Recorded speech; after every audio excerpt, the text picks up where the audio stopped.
नमस्कार साथियों, मैं हूं आर के गुप्ता। एमईजी क्लासेज में आपका बहुत बहुत स्वागत एवं अभिनंदन है। आज हम टाइम एंड वर्क के क्वेश्चन नंबर 16 व 17 को सॉल्व कराने वाले हैं। आइए इस क्वेश्चन को हम लोग सॉल्व करते हैं, देखते हैं क्वेश्चन को कैसे सॉल्व किया जाए। क्वेश्चन में क्या दिया गया है कि ए तथा बी एक काम को 4,500 रुपये में करने का ठेका लेते हैं। ए अकेला काम को 8 दिनों में, बी अकेला काम को 12 दिनों में कर सकता है तथा सी की सहायता से वे काम को 4 दिनों में ही खत्म कर देते हैं। तो कुल राशि में से सी का हिस्सा क्या होगा? तो यहाँ पे देखिए कह रहा है कि ए काम को 8 दिनों में कर सकता है और बी अकेले काम को 12 दिनों में कर सकता है, परंतु ये सी की सहायता लेकर के काम को 4 दिनों में ही खत्म कर देते हैं। सी की सहायता से वे काम को 4 दिनों में ही खत्म कर सकते हैं। तो यहाँ पे देखिए 8, 12 और 4 का हमारा कितना होगा? एलसीएम कितना होगा? यहाँ पर कितना हो जाएगा? 24 हो जाएगा। तो टोटल यूनिट वर्क कितना होगा? 24। टोटल यूनिट वर्क कितना होगा? 24 हो जाएगा। अब यहाँ पे ए, बी व सी की कार्यक्षमता निकालेंगे। देखिए क्वेश्चन कर रहा है कि ए काम को 8 दिन में कर सकता है, बी 12 दिन में, परंतु ये सी की सहायता से, जब सी की सहायता से काम करेंगे तो ए, बी व सी तीनों मिलकर काम को कितने समय में करते हैं?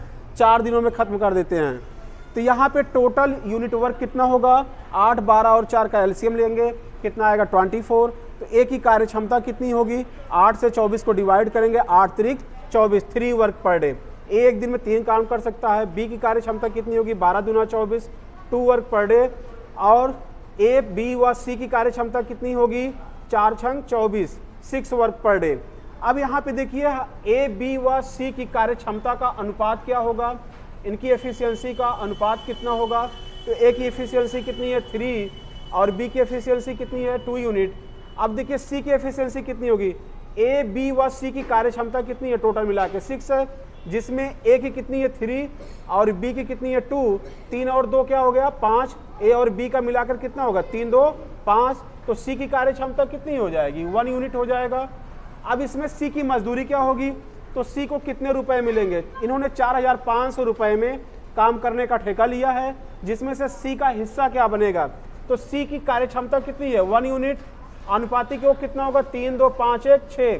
कहने का मतलब 6 भाग में से 1 भाग किसको मिलेगा? सी को मिलेगा। और ये 4,500 का गुणा कर देंगे, 4,500 का 1/6वां भाग किसका होगा? सी का होगा। तो देखिए ये 6 से डिवाइड होगा, 6 सते 42, रिमाइंडर कितना आएगा? 3, ये बन जाएगा 30, 6 पंचे 30 और ये 0 कितना हो गया? 750 रुपये। तो यहाँ पे सी को कितना मिलेगा? 750 रुपये मिलेंगे।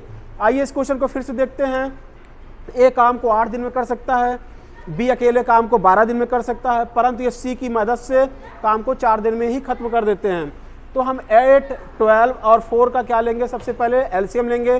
तो एलसीएम आएगा 24। तो हमारा टोटल यूनिट वर्क कितना होगा? 24। तो ए की एफिशिएंसी कितनी होगी? हम जानते हैं कि एफिशिएंसी क्या होता है? Work upon time. तो 24 को 8 से डिवाइड करेंगे, कितना आएगा? 3 वर्क पर डे। बी की एफिशिएंसी कितनी होगी? 12 2 24 होता है, 2 वर्क पर डे। ए, बी तथा सी की वर्क एफिशिएंसी कितनी होगी? 4 से डिवाइड करेंगे, 4 6 24, 6 वर्क पर डे। तो यहाँ पे ए की एफिशिएंसी कितनी हो गई? 3 यूनिट और बी की एफिशिएंसी 2 यूनिट। तो सी की कितनी होगी? अब तीनों का सम कितना है? 6 है, जिसमें ए व बी कितने हैं? 3 और 2 हैं। इसका मतलब सी कितना होगा? 3, 2, 5। तो 6 में से 5 को घटाइएगा तो सी की एफिशिएंसी कितनी आएगी? 1 आएगी। अब सी की जितनी एफिशिएंसी कार्यक्षमता है उतना ही उसने काम किया होगा उसी के अकॉर्डिंग, तो उसी के अकॉर्डिंग उसे पैसे भी मिलेंगे। तो सी की एफिशिएंसी कितनी? 1 यूनिट आउट ऑफ 6। अनुपातिक योग कितना होगा? 3, 2, 5, 1, 6। अब मल्टीप्लाइड बाय रुपया कितना है? 4,500। तो 6 से डिवाइड करेंगे, कितना आएगा? 750 रुपये। आइए हम नेक्स्ट क्वेश्चन को देखते हैं। नेक्स्ट क्वेश्चन है ए तथा बी को 1200 रुपये में एक काम को करने का जिम्मेदारी दिया जाता है। ए अकेले काम को 15 दिनों में कर सकता है, ए काम को 15 दिनों में कर सकता है, जबकि बी काम को उसे 12 दिनों में कर सकता है। और सी की सहायता से वे काम को कितने दिनों में करते हैं? 5 दिनों में समाप्त कर सकते हैं। ठीक है मित्रों, अब हम क्या करेंगे? टोटल यूनिट वर्क निकालेंगे। कैसे? 15, 12 व 5 का एलसीएम लेंगे। तो 15, 12 और 5 का एलसीएम कितना आएगा मित्रों, कोई बताएगा? तो इसका एलसीएम कितना होगा हमारा 60 हो जाएगा। तो टोटल यूनिट वर्क कितना होगा, टोटल यूनिट वर्क कितना होगा 60 हो जाएगा। टोटल यूनिट वर्क कितना हुआ 60 हो जाएगा।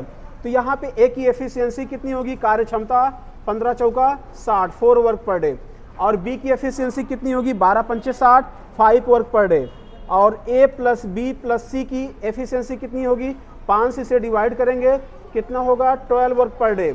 तो ए की एफिशिएंसी कितनी आई हमारी 4, और बी की एफिशिएंसी कितनी आ गई हमारी 5 आ गई, और सी की एफिशिएंसी क्या होगी, सी की एफिशिएंसी क्या हो जाएगी? तो यहाँ पे देखिए ए की एफिशिएंसी 4 है, ए की एफिशिएंसी 4 और बी की कितनी है 5, और तीनों का योग कितना है 12। ए की एफिशिएंसी 4 और बी की 5, 5 4 कितना हो गया 9। इसका मतलब सी की एफिशिएंसी कितनी होगी 3 होगी। सी की एफिशिएंसी कितनी होगी 3 होगी, क्योंकि 5 4 9, 9 में कितना जोड़ा जाए 12 आ जाए, 3 जोड़ा जाएगा, तो सी की एफिशिएंसी कितनी हो जाएगी 3 हो जाएगी। अब सी का हिस्सा पूछा गया है, तो सी का हिस्सा क्या होगा 3 का, देखिए सी का हिस्सा कितना है 3 यूनिट आउट ऑफ 5 4 9 3 12, 12 हिस्सों में से 3 हिस्सा किसका होगा सी का होगा। अब कुल रुपया कितना दिया गया है 1200 रुपया, तो 1200 का हम क्या कर देंगे मल्टीप्लाई कर देंगे, 12 से इसे डिवाइड करेंगे कितना होगा 100, 100 में 3 का मल्टीप्लाई करेंगे तो कितना आएगा 300 रुपये, कितना होगा 300 रुपये। यहाँ पे सी की मजदूरी कितनी बनेगी 300 रुपये बनेगी। तो आइए इस क्वेश्चन को हम लोग फिर से देखते हैं। ए काम को 15 दिनों में कर सकता है, बी अकेले काम को 12 दिनों में, परंतु ये सी की हेल्प से काम को 5 दिनों में कर सकते हैं। तो सबसे पहले हम क्या करेंगे 12 15 व 5 का एलसीएम लेंगे, तो एलसीएम हमारा कितना आएगा 60 आएगा। तो यहाँ पे टोटल यूनिट वर्क कितना होगा साथियों 60 हो जाएगा। तो ए की एफिशिएंसी कितनी होगी, हम जानते हैं कि एफिशिएंसी क्या होता है वर्क अपॉन टाइम होता है, तो 60 को 15 से डिवाइड करेंगे कितना आएगा 4 वर्क पर डे। बी की एफिशिएंसी कितनी होगी 12 पंचे 60 5 एफिशिएंसी होगा। ए बी व सी की एफिशिएंसी कितनी होगी 5 से 60 को डिवाइड करेंगे 12 यूनिट आ जाएगा। अब यहाँ पे ए की एफिशिएंसी कितनी है 4 और बी की कितनी है 5, तो सी की कितनी होगी 3 होगी। कैसे होगी, देखिए ए का 4 बी का 5 सी का तीनों का मिलाकर कितना है 12, तो 5 4 9, 9 में क्या जोड़ा जाए कि 12 हो जाए 3, तो सी की एफिशिएंसी कितनी होगी 3। तो सी को उस हिस्से में से कितना मिलेगा, सी का हिस्सा कितना है 3 यूनिट आउट ऑफ 5 4 9 3 12, अनुपाती को कितना होगा 12, और रुपया कितना दिया गया 1200 रुपया। तो 1200 को क्या कर देंगे हम मल्टीप्लाई कर देंगे, तो 12 से 1200 को डिवाइड करेंगे कितना आएगा 100, 100 का मल्टीप्लाई 3 के साथ करेंगे कितना होगा 300 रुपया। तो मित्रों हम ऐसा उम्मीद कर रहे हैं कि क्वेश्चन नंबर 16 व 17 का सॉल्यूशन अच्छे से सभी को समझ में आ गया होगा। धन्यवाद मित्रों, चैनल को जरूर सब्सक्राइब करिएगा, लाइक जरूर करिएगा, बेल आइकन वाली बटन को जरूर प्रेस करिएगा। धन्यवाद, जय हिंद, जय भारत।